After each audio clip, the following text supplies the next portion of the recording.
Me llamo Clemencia Rodríguez, soy primero que todo colombiana, pero vivo y trabajo en Estados Unidos, en la ciudad de Filadelfia, y soy profesora en el departamento de medios de Temple University, de la Universidad de Temple. Y allí doy clases en las áreas de comunicación y cambio social.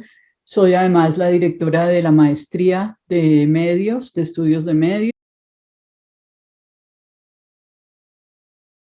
Lo primero que hay que decir es que no circulan sino estereotipos, ¿no? Entonces, es muy difícil encontrar en el mainstream representaciones de los latinos que no sean caricaturas o estereotipos. Lo segundo que es muy interesante es que los estereotipos cambian radicalmente por género. Entonces, los estereotipos del latino masculino es muy diferente al estereotipo de la latina femenina. Es un estereotipo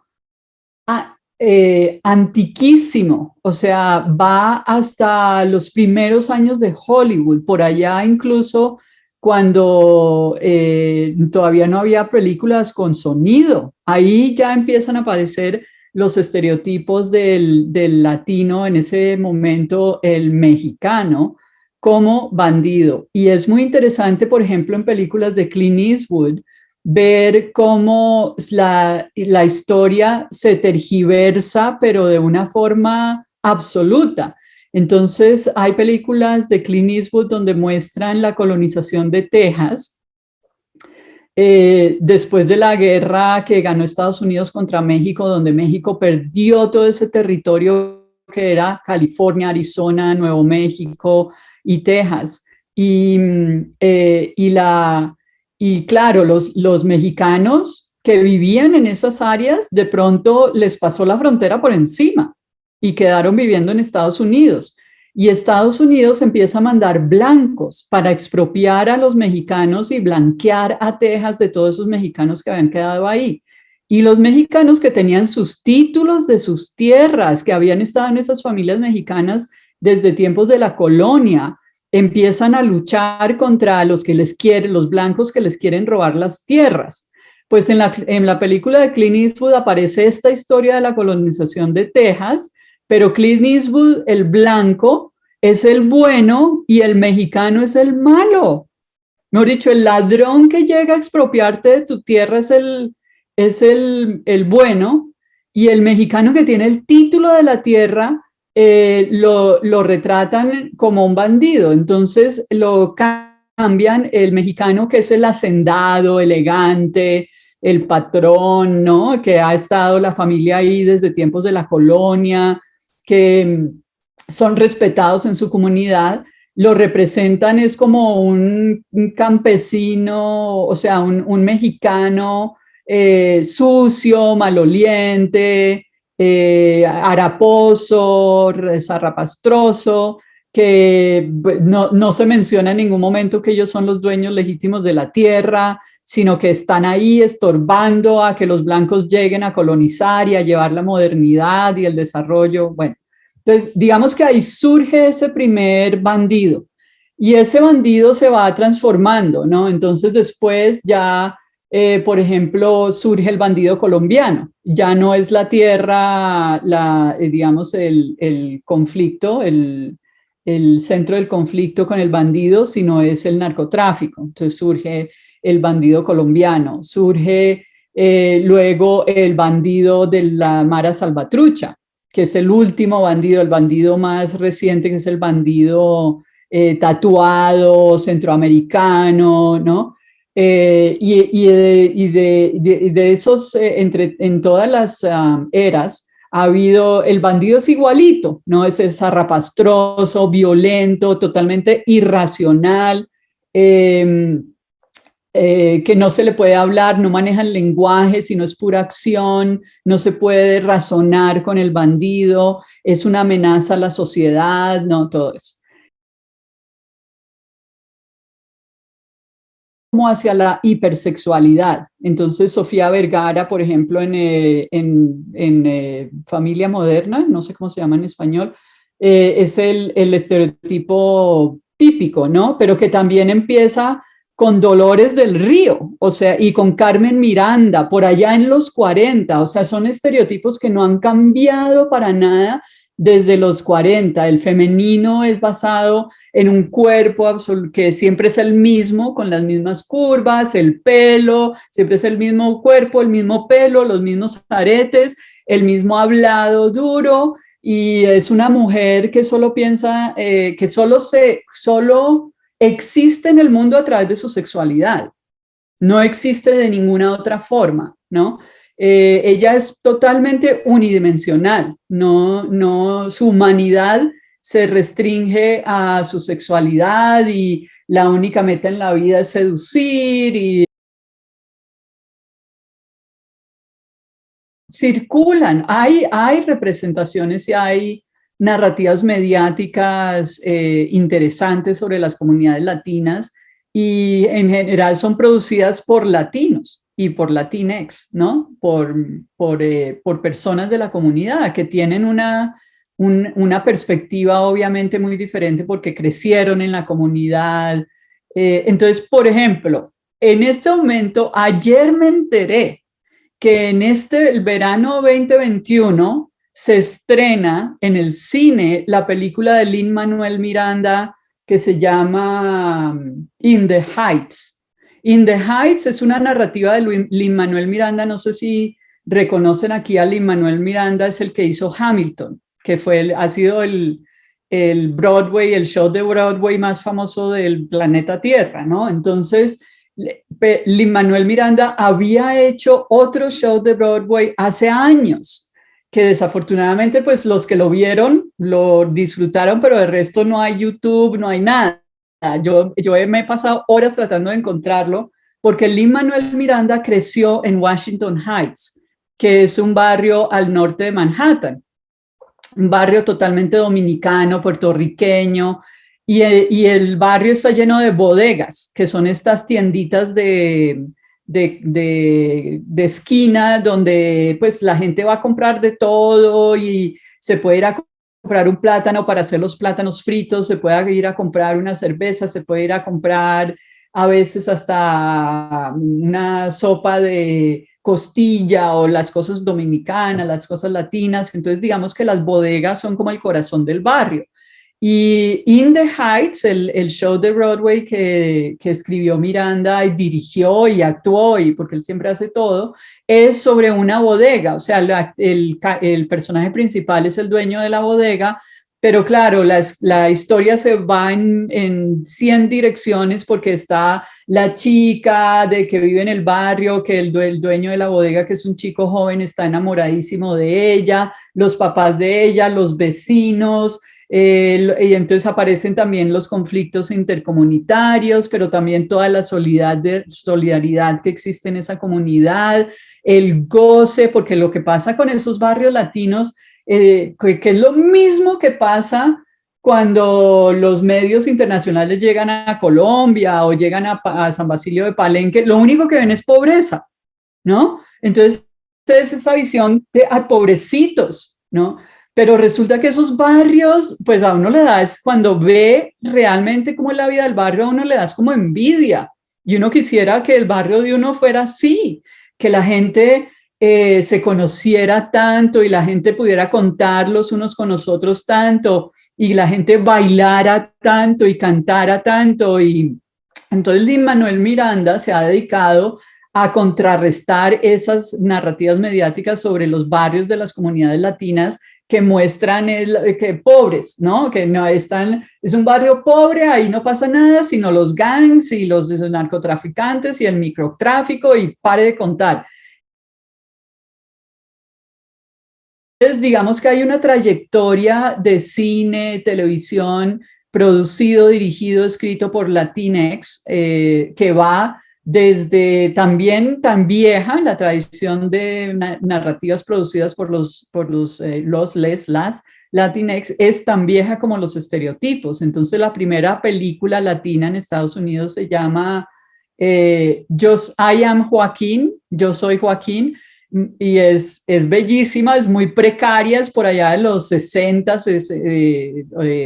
comienzos de los 60, y es un poema de un poeta chicano muy famoso, que en este momento no me voy a acordar cómo se llama. El poema se llama I Am Joaquín, un poema larguísimo. Entonces la película es solamente, alguien lee el poema y hay una cantidad de imágenes que van pasando. Entonces esa es, digamos, la primera.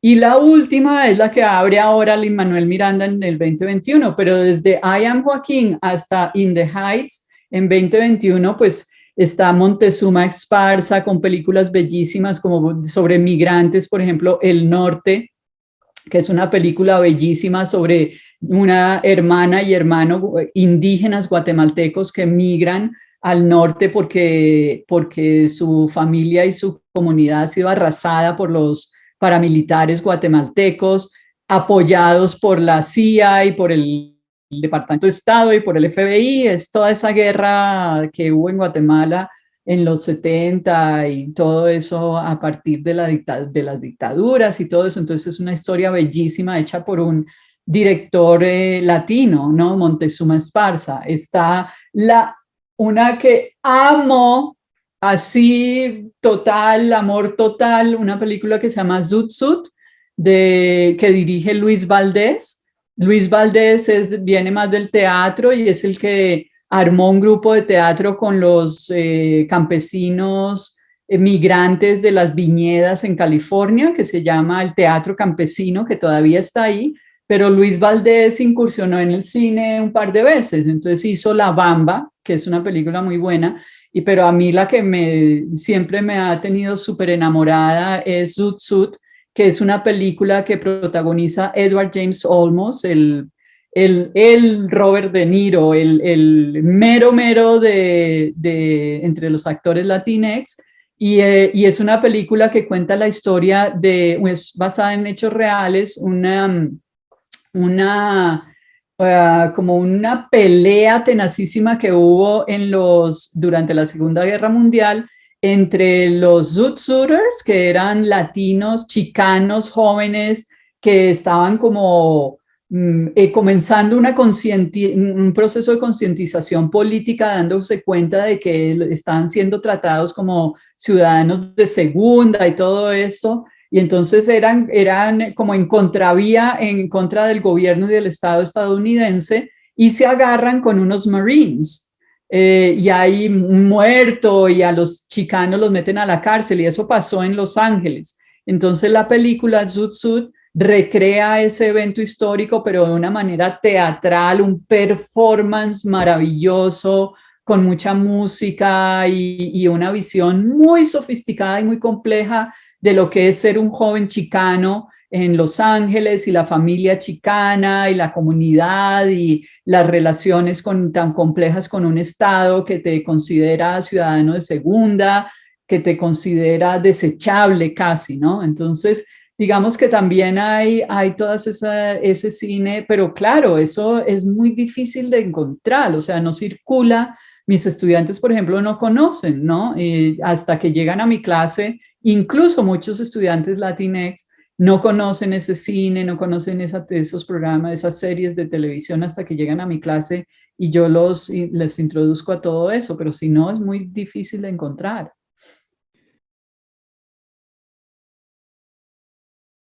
Las nuevas generaciones ya no están tan sectorizadas por nacionalidades. Entonces, además porque los padres se han mezclado, ¿no? Entonces ya tienes una generación donde el papá es de Haití, la mamá de Venezuela. Entonces, él o ella, ¿qué es? ¿No? O incluso el papá es palestino y la mamá es puertorriqueña. O sea, sobre todo en ambientes urbanos, ya hay unas generaciones que ya son tan mezcladas que ya se va diluyendo todo eso tan sectario de hace algunas generaciones. Y esto de los términos es bien interesante porque también ha sido una lucha política desde el comienzo. Entonces, digamos que el primer término que surgió fue hispano, y ese término se lo inventó el censo. para poder nombrar esa gente que nadie sabía cómo nombrarlos, ¿no? No son blancos, no son negros, no son Native American, no, ¿qué son? Entonces el censo por allá en los 50 sacó el término hispano, pero ese término da como alergia, porque ese término nombra la herencia española de la península ibérica, pero borra las herencias africanas y las herencias indígenas. Entonces, muy pronto después de, o sea, no pasó mucho tiempo, um, después de que salió el término hispano, donde las comunidades latinas dijeron, no, nosotros no nos llamen así. Y ahí empezó a surgir el término latino o chicano. Chicano es un término que es solo para los mexicoamericanos y chicano nunca es un término que tú le puedes decir a una persona, tú eres chicana, siempre es autorreferencial. O sea, tú tienes que autodenominarte chicano porque chicano implica una conciencia social y política muy específica. El chicano es o la chicana es el mexicoamericano, la mexicoamericana que tiene la conciencia de que el Estados Unidos los trata como ciudadanos de segunda y que están peleando en contra de eso por los derechos y la igualdad y la justicia para la comunidad mexicoamericana. Ese es el chicano. Entonces tiene, digamos, lo étnico, pero también lo político. Y luego, entonces aparece, digamos, la intersección entre el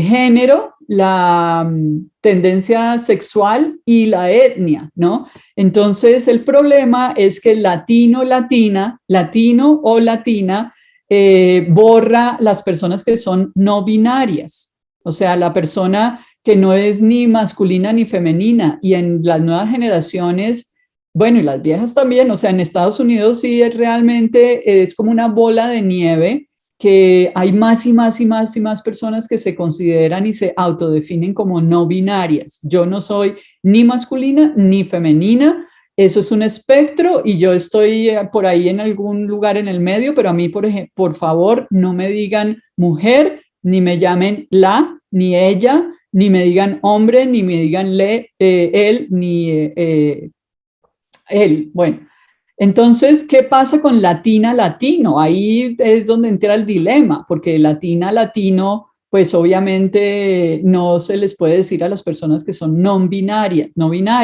¿no? Los tres grupos principales en términos demográficos, cuando tú miras las cifras, la grandísima mayoría son mexicoamericanos, o sea, son como el 70%. Luego hay como un 20% que son cubanos y puertorriqueños. Esas dos, digamos, son los dos sectores que juntos son como más o menos 20%, o sea que tampoco son, la predominancia de México es absoluta. Y entonces ya queda un 10% que somos el resto, ¿no? Los colombianos, venezolanos, guatemaltecos, salvadoreños, caribeños, argentinos, chilenos, bolivianos, todo eso. Entonces, digamos que sí es diverso, pero también hay que tener en cuenta la grandísima predominancia de mexicoamericanos, cubanoamericanos y puertorriqueños. Entonces, y también la diversidad va por todos lados, no solamente que, por ejemplo, la cultura puertorriqueña es absolutamente diferente a la cultura mexicana, sino que, por ejemplo, los cubanos vienen de una historia de migración completamente diferente a los puertorriqueños y a los mexicanos. Y por otro lado, de todos, los únicos que tienen ciudadanía automática son puertorriqueños, porque ellos son un territorio que pertenece a Estados Unidos. Entonces las diferencias son entre culturales, políticas, de migración, de razones de qué razones expulsaron a la gente a salir de América Latina para llegar allá, y también en términos de estatus migratorio. Son diversidades por todos lados. Una de las novelas que más me gusta, que además me parece divertidísima, es H. Ovejas. Bueno, tiene varias. Entonces, H. Ovejas es una cubana que llega a Estados Unidos muy niña, como de 10, 12 años, y tiene una novela que se llama, por ejemplo, Did We Come All the Way from Cuba So You Could Dress Like That? Nos vinimos de Cuba, nos vinimos desde Cuba para que te pudieras vestir así. Entonces es ese conflicto entre la generación que salió de Cuba y la generación que se crió en Estados Unidos, que pues obviamente son muy diferentes. Esa novela es divertidísima. Caracola no, Caramelo de Sandra Cisneros es una novela súper interesante, desde la experiencia de la mujer latina, circulando también los ambientes tan patriarcales latinos, ¿no? O sea, porque eso no se acaba cuando cruzan la frontera. De Robert Rodríguez, obviamente, con Salma Hayek, El Mariachi y Desperado, son películas muy lindas.